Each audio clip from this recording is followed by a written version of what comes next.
Friends welcome, स्वागत है आपके अपने चैनल राडीप कॉम्पिटिटिव क्लासेस में। दोस्तों आज हम जो लेके आए वो लेके आए ट्रांसपोर्टेशन ऑफ मटेरियल। जी हाँ दोस्तों, सामग्री का परिवहन लेके आए इस वीडियो में। चलिए दोस्तों, क्लास 7 का चैप्टर है, 11 चैप्टर है। चलिए बिना देरी के शुरू करते हैं। वीडियो पसंद की वीडियो को लाइक करेगा, चैनल को सब्सक्राइब करेगा। चलिए बिना देरी के शुरू करते हैं। तो टॉपिक टू बी डिस्कस्ड, क्या इसमें डिस्कस करने वाले हैं, क्या पढ़ने वाले हैं? तो ट्रांसपोर्टेशन इन प्लांट पढ़ने वाले हैं यानी पौधों में परिवहन, फिर ट्रांसपोर्टेशन इन एनिमल पढ़ने वाले हैं यानी जानवरों में परिवहन, फिर मनुष्यों में परिवहन, फिर आपका excretion in plant and animal यानी पौधों में उत्सर्जन और जानवरों में, फिर आपका एक्सक्रिएशन इन ह्यूमन यानी मनुष्यों में उत्सर्जन पढ़ेंगे। तो ये सब इसमें पढ़ेंगे। तो आइए सबसे पहले यहाँ पर क्या लिखा हुआ है वो हम पढ़ लेते हैं कि इन the body of all living beings different kinds of substance move from one body part two another यानी इन सभी जीवों का शरीर विभिन्न प्रकार के पदार्थों शरीर के एक अंग से दूसरे अंग में गति करता है। फिर digested food and oxygen are transported to all cells for oxidation and release of energy यानी कि पचे हुए भोजन और ऑक्सीजन और ऊर्जा मुक्त करने के लिए सभी कोशिकाएं तक पहुंचाया जाता है। ठीक है, चलिए फिर लिखा हुआ है waste product formed as a result of life activities are transported from the cells to the organ that excrete them. इसका मतलब क्या होता है? इसका मतलब होता है कि जीवन की गतिविधियों के परिणाम स्वरूप बनाने वाले अपशिष्ट उत्पादों को कोशिकाओं से उन अंगों तक पहुंचाया जाता है जो उन्हें उत्सर्जित करते हैं। ठीक है दोस्तों, फिर लिखा हुआ है all living things therefore have a system of transporting substance through out their body. इसका मतलब होता है कि इसलिए सभी जीवित चीजों में उनके पूरे शरीर में पदार्थों के परिवहन की एक प्रणाली होती है।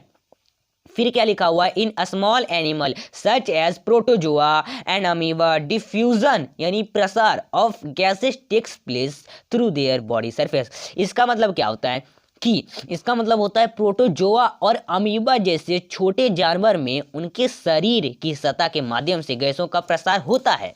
ठीक है, गैसों का प्रसार होता है। तो हमने कहाँ तक यहाँ पर पढ़ा? तो प्रसार होता है। फिर क्या है? This is sufficient for them to excite. इसका मतलब क्या होता है? इसका मतलब होता है कि यह उनके अस्तित्व के पर्याप्त के लिए है। फिर आपका जो दिया हुआ है so they lack a specific system for transport यानी कि इसलिए उनके पास परिवहन के लिए एक विशिष्ट प्रणाली का अभाव है। फिर आपका दिया हुआ है as the size of the organism increases the number of material that move in and out of the body and the distance travelled by this material inside the body increases. इसका मतलब क्या होता है? इसका मतलब होता है कि जैसे जैसे जीव का आकार बढ़ता है शरीर के अंदर और बाहर जाने वाले पदार्थ की संख्या और शरीर के अंदर इन पदार्थों द्वारा तय की गई दूरी बढ़ जाती है।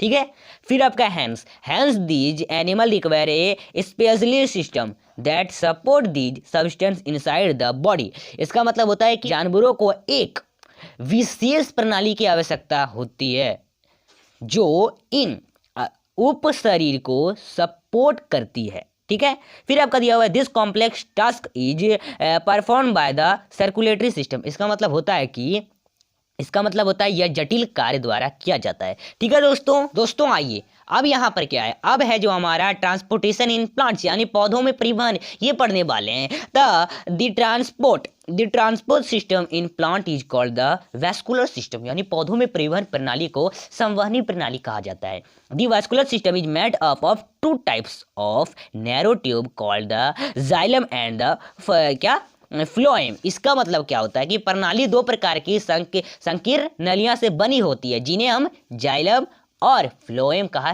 जाता है। ठीक है, the xylem and phloem form a continuous network of tube in the entire plant. इसका मतलब क्या होता है? इसका मतलब होता है कि जाइलम और फ्लोएम पूरे पौधों में नलियों का एक सतत नेटवर्क बनाता है। फिर आपका दिया हुआ है कि in a leaf the network of tubes appears as leaf veins. इसका मतलब क्या होता है कि पत्तियों में नलियों का ये जाल पत्ती सिराओं के रूप में प्रकट होता है। ठीक है दोस्तों, फिर आइए अब हम जाइलम और समझ लेते हैं जाइलम क्या होता है और आपका फ्लोएम क्या होता है। जाइलम यानी क्या होता है? The roots buried deep down in the soil absorb water that is required by the leaves for photosynthesis। इसका मतलब क्या होता है कि इसका मतलब होता है कि मिट्टी में गहराई तक डूबी गई हुई जड़ें पानी को अवशोषित करती है जो प्रकाश संश्लेषण के लिए पत्तियों द्वारा आवश्यक होती है। Xylem conduct water from the root to the leaf. इसका मतलब क्या होता है कि जाइलम जड़ों से पत्तियों तक पानी का संचालन करता है। Minerals and other water soluble nutrient are also transported along with the water. इसका मतलब क्या होता है कि इसका मतलब होता है कि पानी के साथ खनिज और अन्य पानी में भी घुलनशील पोषक तत्व भी लाया जाता है। ठीक है, ले जाया जाता है।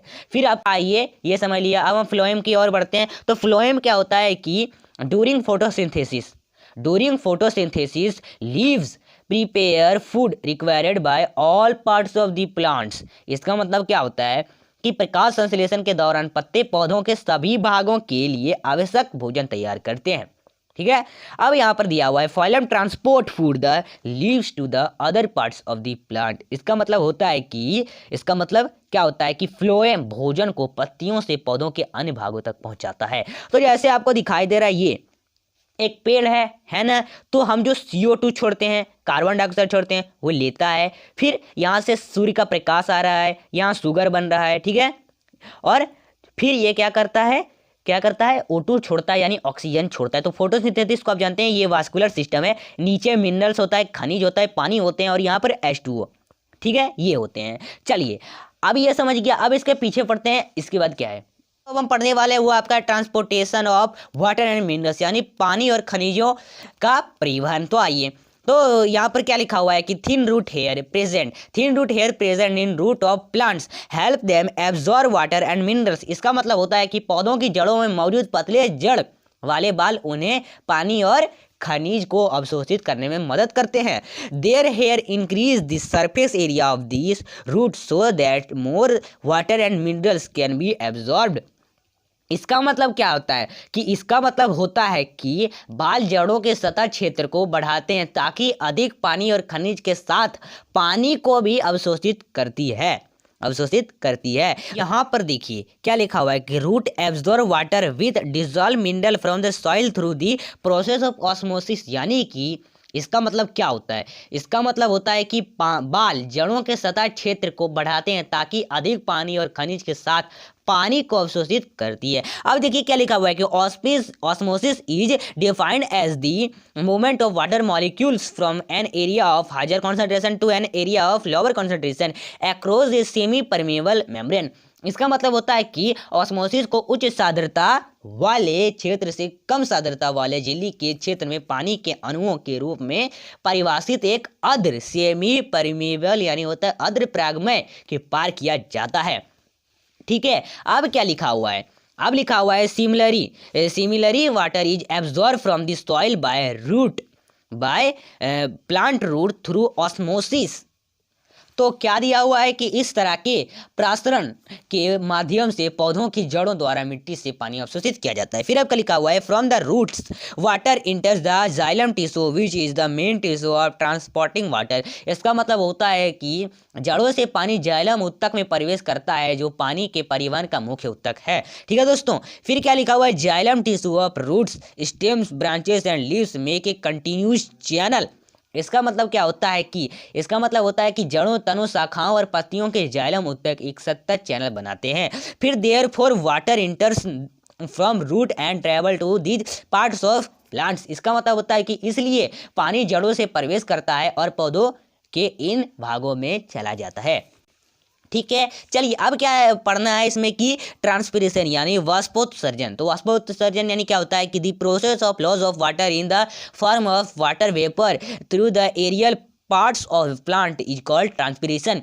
यानी इसका मतलब क्या होता है, जल वाष्प के रूप में जल के नष्ट होने की प्रक्रिया एक पौधे के हवाई भागों के माध्यम से वाष्पोत्सर्जन कहा जाता है।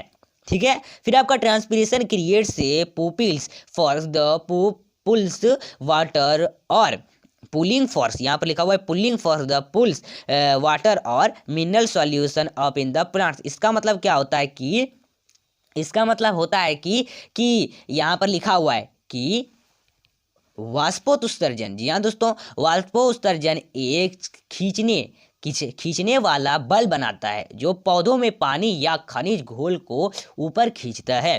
ठीक है। फिर the osmosis of water and mineral salts pushes water और mineral solution down the plants. इसका मतलब क्या होता है कि आपका पानी और खनिज लवणों का प्रसारण पानी या खनिज घोल की पौधों के नीचे धकेलता है। ठीक है। फिर लिखा हुआ है कि the combined effect of these pushing and pulling force help in the upward movement of soluble in the plants. इसका मतलब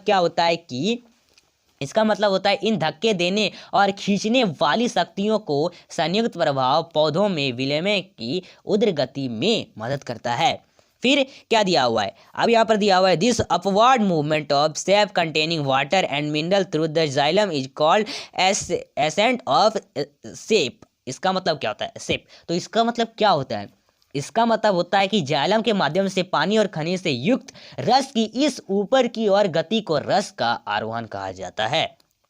द लिक्विड दैट क्या लिखा हुआ है, circulates in a plant carrying food to all parts of the plants is known as sap. इसका मतलब क्या होता है कि वह द्रव्य जो पौधों में परिसंचारित होकर भोजन को पौधों के सभी भागों तक पहुंचाता है तो रस कहलाता है। अब जो दिया हुआ है वो है आपका ट्रांसपोर्टेशन ऑफ फूड्स, यानी भोजन का परिवहन। Phloem transport the food prepare in soluble form to different parts of the plants. यानी इसका मतलब होता है कि रूप में तैयार भोजन को जड़ों से पौधों के विभिन्न भागों में पहुंचाया जाता है।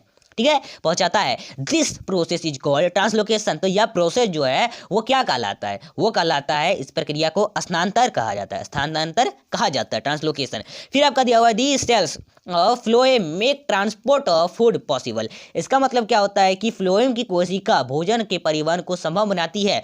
फिर आपका these cells called sap tubes, यानी कि are arranged on above the other to form long tubes. इसका मतलब क्या होता है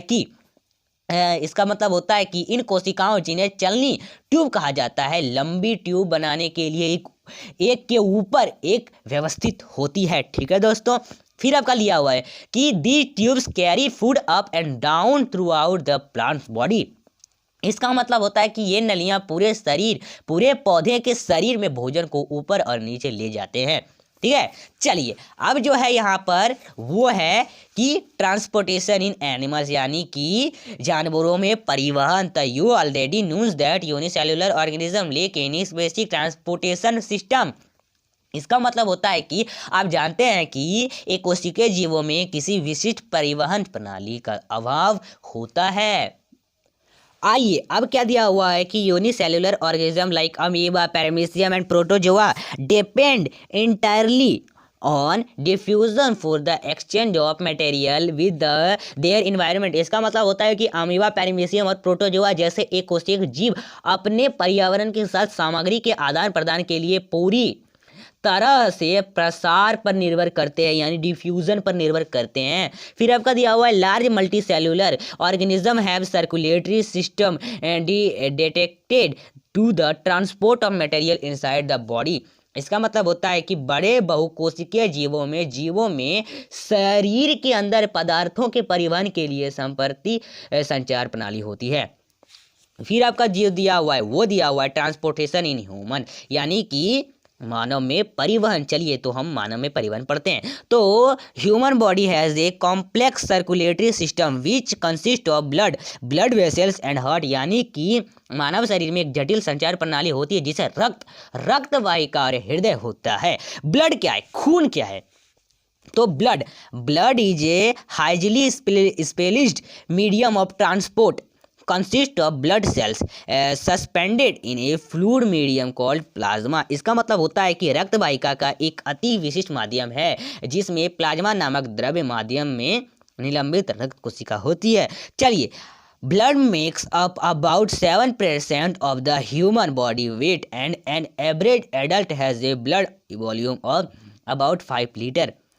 इसका मतलब होता है कि रक्त मानव के वजन का लगभग 7% बनाता है और एक औसत वयस्क के रक्त की मात्रा लगभग 5 लीटर होती है। अब प्लाज्मा क्या है, plasma is a pale yellow coloured liquid content 92% water, यानी इसका मतलब होता है कि प्लाज्मा एक हल्के पीले रंग का तरल है जिसमें 92% पानी होता है।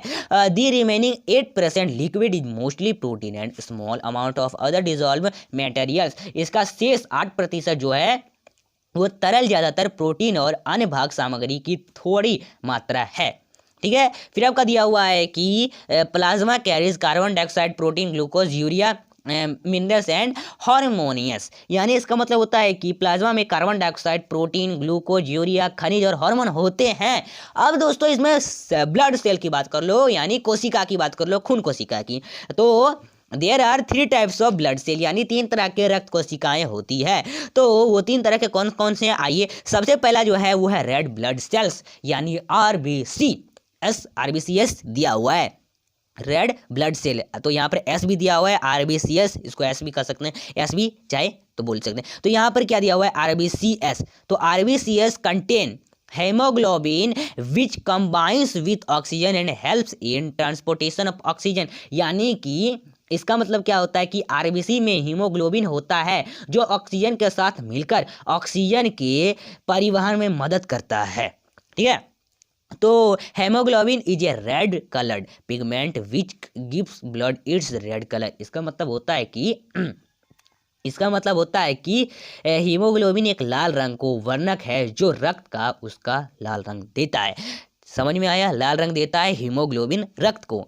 चलिए, अब क्या है कि यहाँ पर जो दिया हुआ है कि haemoglobin combines with oxygen to form oxyhaemoglobin, तो ये क्या है, इसका मतलब होता है कि हीमोग्लोबिन एक लाल रंग को वर्णक, तो ये तो मैंने पढ़ा दिया कि हीमोग्लोबिन ऑक्सीजन के साथ मिलकर ऑक्सी हीमोग्लोबिन बनाता है। जी हाँ दोस्तों, हीमोग्लोबिन ऑक्सीजन के साथ मिलकर क्या बनाता है, ऑक्सी हीमोग्लोबिन। अब आरबीसी, तो RBC are small disc shaped cells present in a large number, इसका मतलब होता है कि आरबीसी डिस्क के आकार की छोटी कोशिका होती है जो बड़ी संख्या में मौजूद होती है। चलिए अब हम बात करेंगे व्हाइट ब्लड सेल की, WBCS यानी WBC, तो ये आपका इसका दूसरा पार्ट है।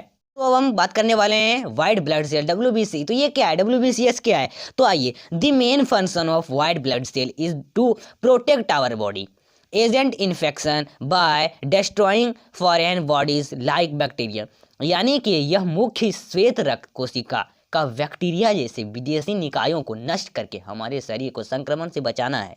ठीक है, they are large than RBCS but are fewer is number, यानी इसका मतलब होता है कि ये RBC से बड़े हैं, ये RBC से क्या है, बड़े हैं, यानी लाल रक्त कोशिका से बड़े हैं, लेकिन ये संख्या में कम है। जी हाँ दोस्तों, अब हम इसका आपका ब्लड सेल का तीसरा पार्ट पढ़ेंगे, प्लेटलेट्स। तो ये क्या है कि प्लेटलेट्स रक्त के थक्के जमाने में महत्वपूर्ण भूमिका निभाते हैं। किसी भी प्रकार की चोट लगने की स्थिति में रक्त का प्रवाह ये छोटी और अनियमित कोशिका में होती है, यानी कि इसका मतलब साफ साफ है। देखिए, ये रेड ब्लड सेल हो गया, इस तरह का होता है व्हाइट ब्लड सेल, और ये प्लेटलेट्स होता है। प्लेटलेट्स यानी क्या होता है कि अगर आपको चोट लगा तो ये क्या करता है, वहाँ जहाँ चोट लगा तो वहाँ ये प्लेटलेट्स क्या करता है, रक्त का थक्का जमा देता है। अगर ये रक्त का थक्का जमा नहीं रहता ये, तो ये क्या होता है, आपका खून निकलते रहता, सारा खून निकलते रहता है। तो ये प्लेटलेट्स का ये काम है।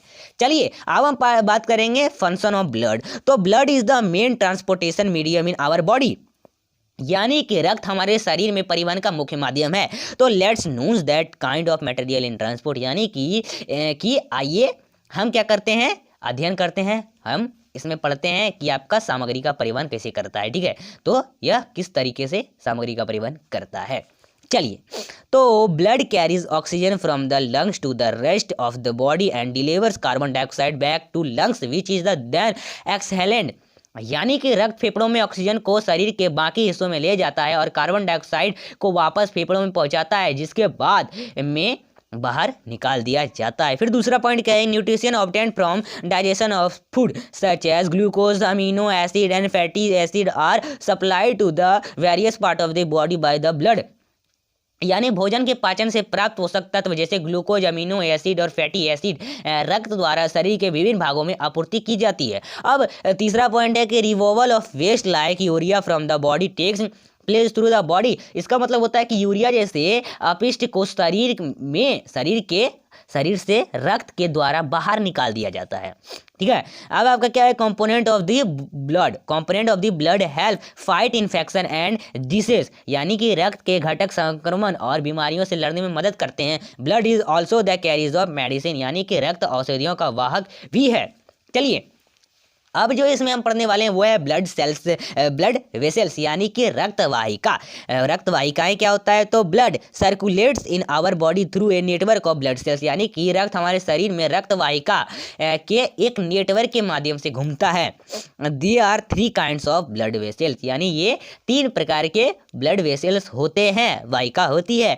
तो पहला जो है आर्टरीज यानी क्या होता है, arteries are blood vessels that carry oxygenated blood away from the heart to all other parts of the body, यानी कि इसका मतलब होता है कि धमनियां रक्त वाहिका होती है जो ऑक्सीजन युक्त रक्त को हृदय से शरीर के अन्य सभी भागों में ले जाती है। फिर यहाँ पर क्या दिया हुआ है, they walls are thick and elastic as the body, मतलब blood is pumped out of the heart under high pressure, यानी कि इसका मतलब क्या होता है कि उनकी दीवारों मोटी और लोचदार होती है क्योंकि उच्च दबाव में रक्त को हृदय से बाहर निकाला जाता है। फिर आपका दिया हुआ है the passageway is narrow as the wall are thick, यानी कि दीवारें मोटी होने के कारण रास्ता सकरा है। चलिए अब हम बात करेंगे वेन्स की। वेन्स यानी होता है नसें। चलिए दोस्तों, फिर आपका है veins are blood vessels that take deoxygenated blood from other part of the body back to heart, यानी कि नसें रक्त वाहिका होती है जो शरीर के अन्य हिस्सों से ऑक्सीजन युक्त रक्त को वापस हृदय में ले जाती है। फिर आपको ये दिया हुआ है कि their walls are thin compared to arteries as the blood travel smoothly at low pressure, यानी कि उनकी दीवारें धमनियों की तुलना में पतली होती है क्योंकि रक्त कम दाब में सुचारू रूप से चलता है। फिर आपका दिया हुआ the passageway is wider, veins have valves that prevent the blood from flowing back, इसका मतलब क्या होता है कि मार्ग चौड़ा है, नसों में वाल्व होते हैं जो रक्त को वापस बहने से रोकता है। चलिए अब हम बात करेंगे कैपिलरीज की, यानी केशिकाएं। तो arteries and veins branch into a network of extremely thin blood vessels to penetrate various tissue in the body. इसका मतलब होता है कि आपका जो मैंने अभी आपको बताया कि केशिकाएं, धमनी और सिराएं शरीर में विभिन्न ऊतकों में प्रवेश करने के लिए अत्यंत पतली और रक्त वाहिका के एक नेटवर्क में शाखा करती है। These fine vessels which also easy exchange of nutrition gases and other materials are called capillaries, यानी कि तो इसका मतलब क्या होता है कि ये महीन वाहिका जो पोषक तत्वों, गैसों और अन्य सामग्री के आसान आदान प्रदान की अनुमति देते हैं, केशिकाएं कहलाती है। ठीक है दोस्तों, तो आज का जो टॉपिक था ये आपका टॉपिक था, इसमें हमने आपको बताया ट्रांसपोर्टेशन इन मटेरियल के बारे में बताया। चलिए तो ये आपका पार्ट 1 है, पार्ट 2 में मैं आपको आगे पढ़ाऊंगा, आगे जो आपका चैप्टर आ जाता है वो पढ़ाऊंगा इसमें, जो अभी और भी यहाँ पर बाकी है इसको और आगे पढ़ेंगे। चलिए ये पार्ट 1 था। वीडियो को लाइक करिए और चैनल को सब्सक्राइब करिए। फिर मिलते हैं नेक्स्ट वीडियो के साथ, तब तक के लिए बाय बाय।